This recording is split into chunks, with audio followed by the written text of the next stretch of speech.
2018 में वो आदमी अपने सरकारी निवास से निकल करके भारत के आजादी के तथाकथित इतिहास में पहली बार जिस 15 अगस्त से भारत का प्रधानमंत्री देश को, राष्ट्र को संबोधित करता है, इसी आजाद भारत में आपकी ताकत के कारण 21 अक्टूबर को देश के प्रधानमंत्री ने पहली बार यह हिम्मत जुटाई कि 21 अक्टूबर को जिस आजादी की घोषणा सुभाष चंद्र बोस ने की है, मैं आज जाऊंगा लाल किले पे और वहां जाकर के फूल चढ़ाऊंगा। यह उस दिन तय हो गया था जब 21 अक्टूबर 2018 में प्रधानमंत्री पहली बार इतिहास में 21 अक्टूबर को लाल किले गए। तब भी लोगों को यकीन नहीं हो रहा था। उसके बाद हमारी सिर्फ इतनी ही मांग थी, जिसमें न हमारी कोई जाति का मामला है, न इलाके का मामला है, न संगठन का मामला है।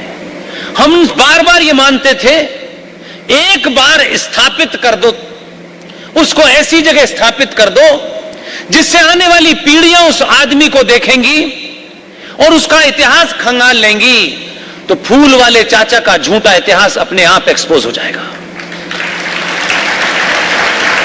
मुझे बड़ी खुशी है कि आपने मुझे इंदौर में बुला करके मौका दिया। इसी इंदौर के साथ में कल एक प्रोग्राम उज्जैन में रखा गया था। यह बार बार मैं सार्वजनिक मंचों से इसलिए कह देता हूं कि किसी के मन में किसी किस्म का कष्ट न रहे। इस 12-13 साल के सफर में मैंने पहली बार आयोजकों से हाथ जोड़ के सिर्फ यह कहा कि किसी तरीके से कल का प्रोग्राम, उज्जैन का प्रोग्राम, आप 2 दिन बाद कहेंगे मैं आ जाऊंगा। अगर आपका कुछ पैसा इसमें खर्च हो गया है तो मैं लोगों से मांग के अपनी टिकट से आ जाऊंगा, लेकिन 8 तारीख का प्रोग्राम आप थोड़ा आगे बढ़ाते हैं। वो अच्छे लोग थे, आज सुबह आए, बोले हमने आपकी बात मान ली है और हम उसकी वजह भी जानते हैं, आपकी भावनाओं की कदर करते हैं, और मुझे 23 सितंबर का कार्ड देके गए हैं। और ये मैंने सिर्फ इसलिए नहीं कहा कि इसमें कोई मुझे निजी, मैं ना इतना बड़ा हूं न मुझे ये गलत फहमी है, इसलिए कल जब मैं वहां से चला तो मेरे साथी ओम यादव जी जो आपके साथ बैठे होंगे, वही देश भर में प्रोग्राम को सब देखते हैं, उन्होंने, मेरा फोन उन्हीं के पास ज्यादातर रहता है, उन्होंने कहा कि आपका कल के प्रोग्राम का इनविटेशन आया है। मैं उसमें सिर्फ इसलिए जाना चाहता हूं, उस ऐतिहासिक घटना जिसको करीब करीब पिछले 13 साल में हर भाषण में बोला। सुभाष जिंदा हमने नहीं देखे, लेकिन 260 टन की उस चट्टान को काट करके ब्लैक ग्रेनाइट की मूर्ति सुभाष की जब वहां लग रही होगी, जो अब से कुछ देर पहले उस कैनोपी के अंदर, उस छतरी के अंदर स्थापित हो गई है, और जब दुनिया उसे देखेगी तो जो लोगों ने मुझे अभी बताया है, लोग कहते हैं कि उसकी तरफ देखेंगे तो ऐसा लगता है कि सचमुच का सुभाष खड़ा है।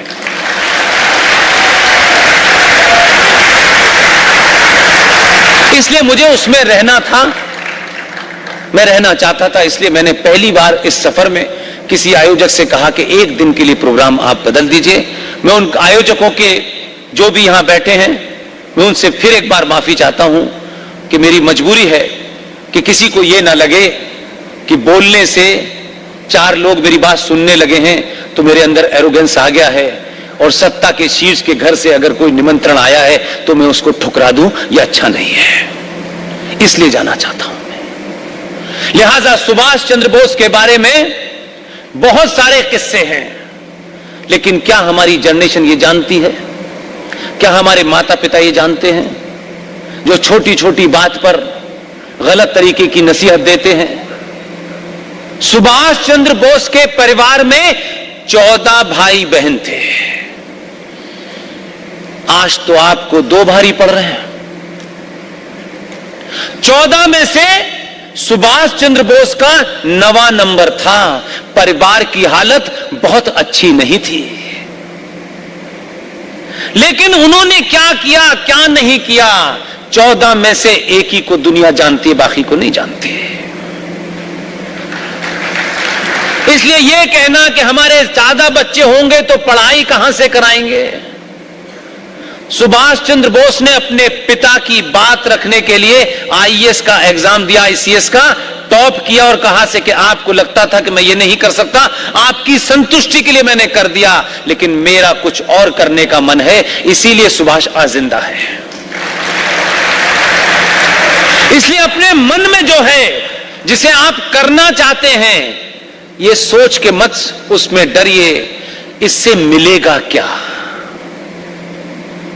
बड़े बड़े सीईओ, बड़े बड़े कंपनियों के मालिक, वो कितने भी बड़े हो गए हों, मैं कल कुछ लोगों के साथ बैठा था, एक कपड़े की बड़ी चर्चा हुआ करती थी, रेमंड का कपड़ा, जो पहन लेता था वो रईस कहलाता था। मुंबई जाइए, अपनी आंखों से देखिए, रेमंड कंपनी के मालिक का मां और पिता मुंबई की सड़कों पर भीख मांगते हैं, फुटपाथ पे बैठते हैं, कोई खाना दे देता है तो खाना खाते हैं। बेटा जिंदा है, काम नहीं आया,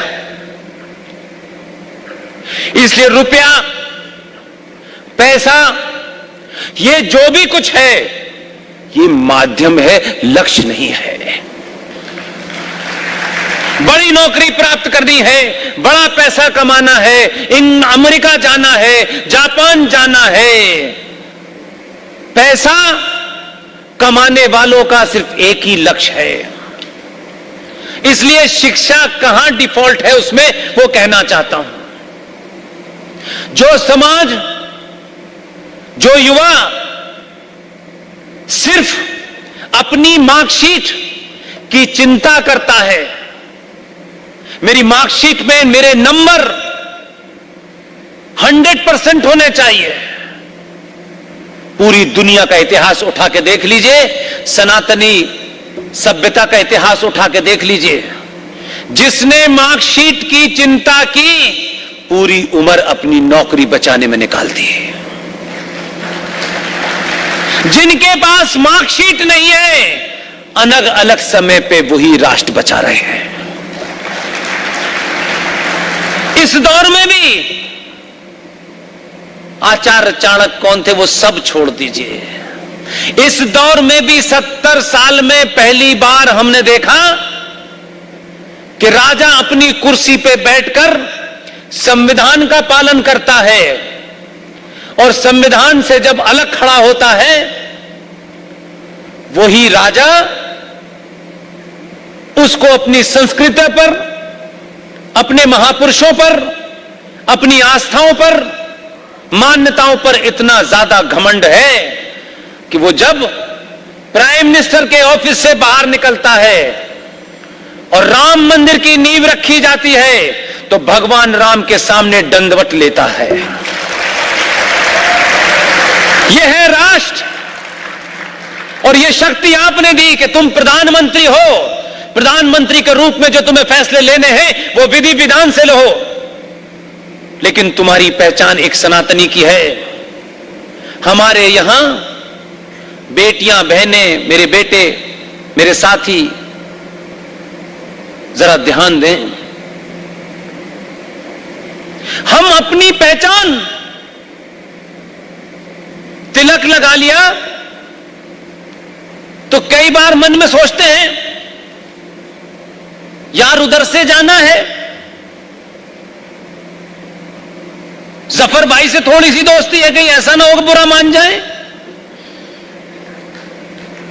यार तिलक लगाएंगे तो लोग हमें कट्टर हिंदूवादी कहेंगे, कोई हमें संघी कहेगा, कोई हमें बजरंग दल का कहेगा। मेरे भाई, जो समाज, जो घर, जो व्यक्ति विशेष जब समाज की चिंता करने लगता है कि समाज मेरे बारे में क्या सोचता है, वो समाप्त हो जाता है। अपने ऊपर गर्व कीजिए, अपनी पहचान पे गर्व कीजिए, दुनिया आपके सामने झुकेगी।